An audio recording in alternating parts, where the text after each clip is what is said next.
10 years, 5 films, and a whole bunch of smashed up cars since The Fast and the Furious first shifted into gear, and now the latest sequel is about to hit.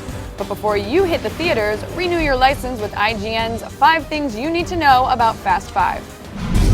You ready, kid? The series is anchored by Paul Walker's Brian, a cop turned crook turned FBI agent turned crook again, and Vin Diesel's Dom, an ex-con, street racer, criminal, and ultimate badass. Just call them Fast and Furious for short. I live my life a quarter mile at a time.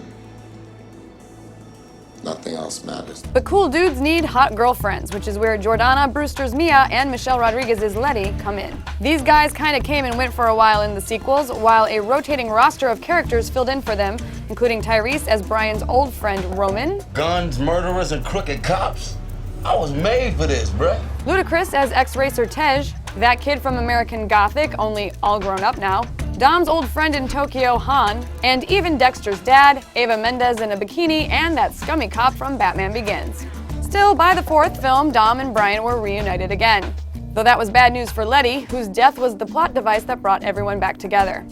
But hey, it was worth it because now Fast 5 brings most of the previous leads together, plus The Rock in full-on kick-ass mode. It's like the Avengers, only faster and more furious.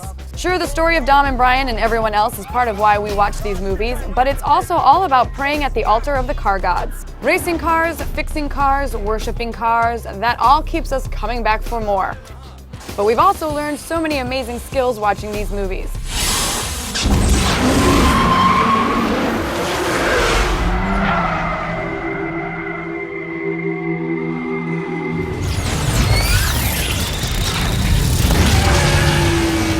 Dom even seemed to get psychic powers in the 4th film. And the guys took a spin through some tunnels that borrowed just a bit from a certain Imperial space station.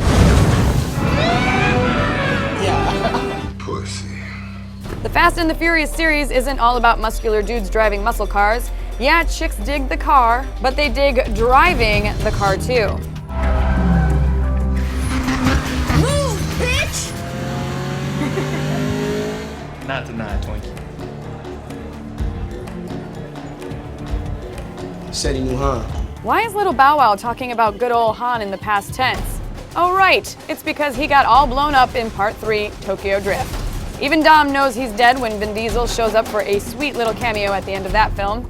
But wait, Han's also in the 4th movie and the 5th. Fast 5 director Justin Lin is probably the best suited to explain this one. The 3rd film was always kind of, in a way, part of the mythology, but it was also a standalone. So the take on it was very postmodern, so I always felt like it could float anywhere.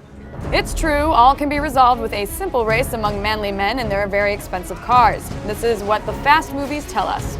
Dom, facing arrest and certain imprisonment, races his cop friend Brian, who lets Dom go and also gives him his car. I owe you a 10-second car. When Eva Mendes' character was about to be executed, Brian just pulled a good old boy maneuver. Though all that fancy-ass driving didn't get Brian the girl, for once. That kid from Sling Blade was a goner for sure, what with the Yakuza ready to off him, until he declared a street race should erase all of his transgressions. And in the 4th film, Dom finally got busted and was headed to 25 years to life, for about 10 seconds or so. We figure the chase scenes in Fast 5 will solve world peace, famine, and plague, at least.